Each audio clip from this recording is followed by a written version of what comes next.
আর আল্লাহ সবকিছুকে পরিবেষ্টনকারী। ১২৭। তারা তোমার কাছে নারীদের ব্যাপারে সমাধান চায়।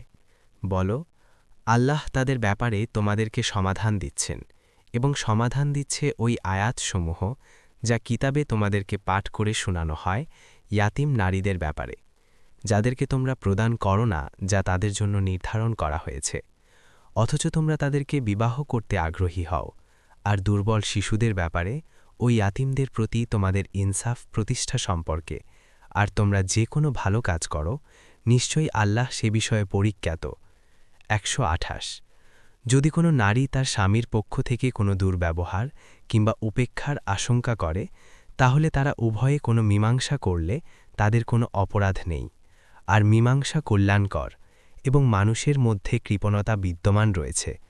আর যদি তোমরা সৎকর্ম করো এবং তাকওয়া অবলম্বন করো, তবে আল্লাহ তোমরা যা করো সে বিষয়ে সম্মুখ অবগত। ১২৯।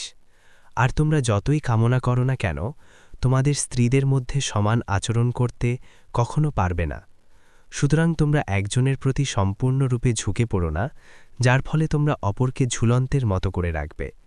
আর যদি তোমরা মীমাংসা করে নাও এবং তাকওয়া অবলম্বন করো, তবে নিশ্চয়ই আল্লাহ ক্ষমাশীল, পরম দয়ালু।